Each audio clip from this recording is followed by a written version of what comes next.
3 years ago, I sat on the floor of a condo in Chiang Mai with my passport open on my lap and a laptop showing my bank balance, and I did not have the money to renew my own visa. Not because I had spent it all on beer and mango sticky rice, because I had never actually qualified in the first place.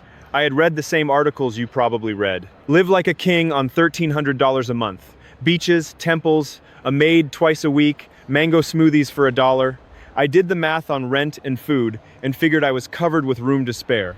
What none of those articles told me, and I mean not one of them, is that Thailand does not care what your rent is.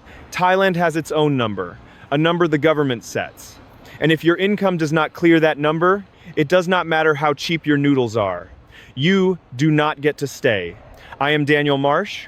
I moved to Thailand at 52 on a fixed income of $1,300 a month.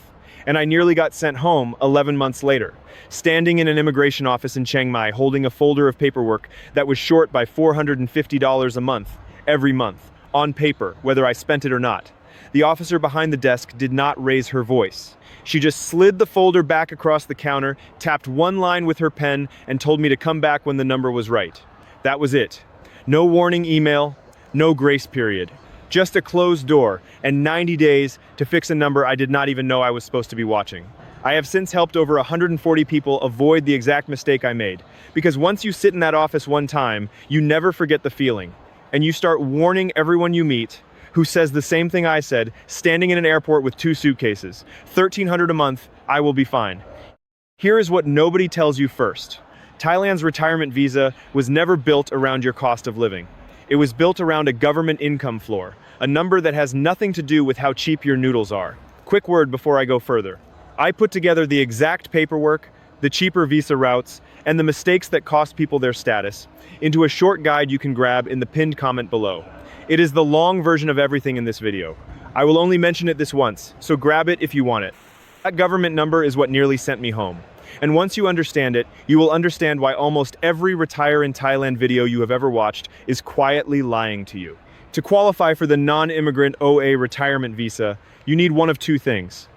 800,000 Thai baht, roughly $21,500, sitting untouched in a Thai bank account, or a documented monthly income of 65,000 baht, about $1,750, proven with pension letters, embassy stamps, and bank statements. Not $1,300, $1,750. That gap, $450 every single month, is not a lifestyle gap. It is a legal gap. You can live like a monk on $1,300 in the right corner of Thailand and still fail your visa renewal, because immigration was never asking how you live. It was asking how much you can prove on paper, in the right format, stamped by the right embassy, every single year. The number was never about your rent. What was it actually about? And why does almost nobody selling you on this dream ever say it out loud? The answer is simple and a little embarrassing once you see it. The people writing $1,300 a month Thailand articles are almost never immigration lawyers. They are travel bloggers and affiliate marketers. And the number they quote is a survival number, not a compliance number. They price out a bowl of noodles, a scooter rental, a studio apartment, add it up, and call it your monthly Thailand budget. And here is the uncomfortable part. They are not always wrong. Some of them are even pulling real figures. The low end of a comfortable Bangkok budget genuinely starts around $1,300 once you factor in a modest apartment and street food. But that number was calculated for someone spending the money, not for someone trying to prove it exists to a government official. You genuinely can eat, sleep, and get around Chiang Mai on $1,300 a month. I did it for months at a time. The problem is that surviving day to day and legally staying in the country are 2 completely different math problems, and almost every article on the internet only solves one of them. Because a survival number gets clicks, and a compliance number sounds boring. The counterintuitive truth is this: Thailand does not evict you for spending too little, it evicts you for proving too little. Your grocery receipts do not matter to an immigration officer. Your bank statement does. And that bank statement has to clear 65,000 baht a month, or show the 800,000 baht sitting untouched, every single year, forever, for as long as you want to stay. You can be the most frugal retiree in the entire country, and still be one bad renewal appointment away from a flight home, simply because your proof did not match the government's number. There is a second number hiding behind the first one, and this is the one that caught me completely off guard. Since 2019, the retirement visa has required mandatory health insurance, a minimum of 40,000 baht in outpatient coverage and 400,000 baht in inpatient coverage, from an insurer approved by Thailand's own insurance regulator. At 52, that policy cost me around $50 a month, barely a rounding error next to rent. Nobody warns you what happens next. Premiums on these policies roughly triple between age 55 and 65. The same coverage that cost me $50 at 52 can cost $150 or more by 62, and it is not optional. No insurance, no visa renewal, full stop. And it is worth remembering why the rule exists in the first place. A single private hospital consultation here can run $40 to $100, and a real emergency can wipe out a year of savings in one afternoon. The insurance is not a fee the government invented to squeeze you. It is the one line item standing between a bad fall and a bill that ends your retirement early. The version of you that budgeted $1,300 at 52 is not the version of you who will still be solvent on that same number at 65. Plan the whole decade, not just the first plane ticket, or the number that felt comfortable on day one will feel like a trap by year 10. Then, there is a third number, newer than the other two, that almost nobody factored into their $1,300 dream. Since 2024, if you spend 180 days or more in Thailand in a calendar year, foreign income you remit into the country, your pension, your social security, your investment withdrawals, can be treated as taxable Thai income, depending on your home country's tax treaty. People who planned their whole retirement around one fixed monthly wire transfer suddenly found a tax bill waiting on money they thought was already spent and gone. Stack all three of those together: the real income floor, the rising insurance premium, and the remittance tax rule, and you can see why $1,300 was never going to survive here long term. It was not one bad number. It was three numbers hiding behind one popular blog post, each one small enough to ignore on its own, and large enough, together, to send a retiree home. So how do you actually build a budget that survives all three at once, instead of just the first month? Step 1 is picking your route honestly, instead of hoping. If you do not have $21,500 sitting free to lock in a Thai bank, your real floor is not $1,300. It is $1,750 a month. Documented, provable, boring paperwork every single year. Stop budgeting against the number a blog gave you and start budgeting against the number Thai immigration actually enforces. That single mental shift is the trick most people never make, and it is the one that would have saved me from that folder on the floor. Step 2 is choosing your city like a spreadsheet, not a postcard. This is where the real savings live. A comfortable single-person budget outside the big tourist centers, places like Chiang Mai or Hua Hin, runs somewhere between $1,000 and $1,700 a month, including rent. The same comfortable lifestyle in Bangkok or Phuket runs $2,000 to $3,500. That is not a small difference. That is the difference between a budget that clears the visa floor with room to spare and one that never will.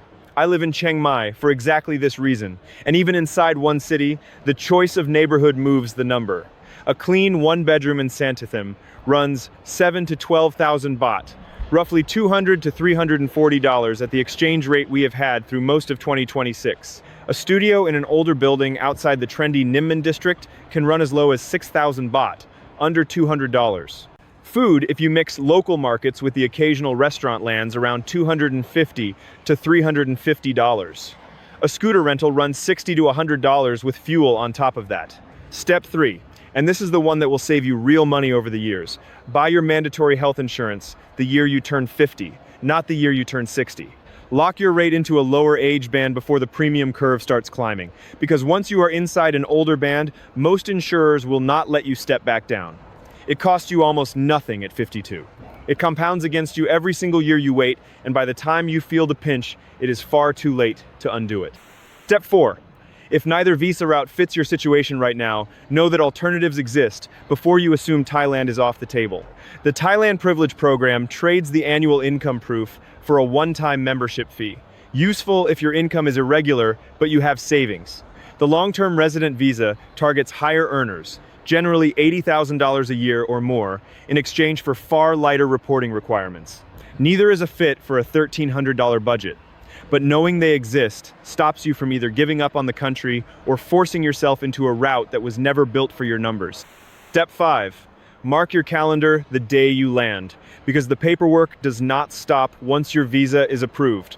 Thailand requires a 90-day address report to immigration for as long as you hold the retirement visa, proving you still live where you say you live. Miss it and you are not deported over it, but you are fined. And a pattern of missed reports is exactly the kind of red flag that gets your next renewal scrutinized harder. I set a phone reminder for day 80. It takes 15 minutes online now. It used to cost me a missed morning standing in a line before I learned that trick. Step 6, write your actual monthly budget as a list, not a feeling. Rent, $200 to $350. Food, $250 to $350. Transport, $60 to $100. Health insurance, $50 to $120 depending on your age band. Utilities and phone, $50 to $70. Visa renewal fee, about $54 a year, almost nothing. Add it up honestly, and in most of Chiang Mai, you land somewhere between $1,100 and $1,600 a month of actual spending. That is close to the $1,300 dream. The difference is, you still need to prove $1,750 in documented income to immigration, even if you are only spending $1,100 or $1,200 of it. The rest sits in your account as proof, not as spending money. And that distinction is the whole trick nobody explains in the videos that got you excited about this move in the first place. Step 7. If you plan to spend 180 days or more in Thailand in any calendar year, get a real conversation with a cross-border tax advisor before you retire, not after. Find out exactly how your specific pension or social security is treated under your home country's tax treaty with Thailand before you wire a single transfer. This is also the exact point where I stopped trying to do my own paperwork. I now work with a Thai immigration consultant every single renewal. Not because the forms are hard to find, but because one wrong document costs you the whole year. And the fee for getting it right the first time is smaller than the cost of a rejected renewal and a panicked flight to a border checkpoint to sort it out, which is exactly what I had to do 11 months in. Budget $300 to $500 a year for that kind of help if you want it, and treat it the same way you treat the health insurance, as the cost of staying, not an optional extra you can skip in a lean month. Zoom out far enough and this stops being a story about Thailand. It is a story about every single one of those retire abroad dreams. In Portugal, in Mexico, in Panama, anywhere people quote you a cost of living number and call it a plan. The number that gets you excited enough to buy the plane ticket and the number that actually lets you keep your visa are almost never the same number. And almost nobody selling you the dream will be the one to point that out to you. Because the exciting number is the one that gets clicks, and the boring number is the one that keeps you legal. Here is the line I tell every single person I sit down with now, and it is the line I wish someone had told me before I packed those 2 suitcases and got on a plane believing $1,300 was the whole story. The number that lets you dream and the number that lets you stay are 2 different numbers. Find out which one you are looking at before you believe it, because one of them will get you on the plane, and only the other one will let you keep your feet on the ground once you land. I think about that officer sliding my folder back across the counter more than I think about almost anything else from that first year. Not because it was cruel. It was not. She was just doing her job, reading a number off a form that I had never bothered to check before I sold a house and boarded a flight. The kindest thing anyone could have done for me was tell me that number a year earlier, over coffee, before any of it was already in motion. So here's what I want you to do tonight, not next week, tonight, while this is still fresh. Pull up your actual monthly income, pension, social security, whatever it is, and write down the real figure in front of you. Compare it against $1,750, the real floor for the income route, or $21,500, the real floor for the deposit route. If you are short, that is not the end of your plan. It just means you now know the real target instead of the borrowed one from a blog post. And you have time to close that gap, build the paperwork trail, or look at alternate routes, like the long-term resident visa or the Thailand privilege program before you ever board a plane, instead of finding out the hard way in an immigration office 11 months after you already sold your house back home. Tell me in the comments what your real number looks like once you run it against the actual floor instead of the blog number. Tell me your target country too, if it is not Thailand, because this same trap is waiting in half a dozen other retirement hotspots wearing a different currency. I read every single one of them, and I will tell you honestly, no sugarcoating, whether your plan holds up or needs work before you go. Next time, I am going to walk through the exact visa I would choose if I were starting completely over today. The one that would have saved me 11 months of stress and one very uncomfortable folder on an immigration office floor. And it is not the one most people default to first, or the one any blog post ever put in the headline.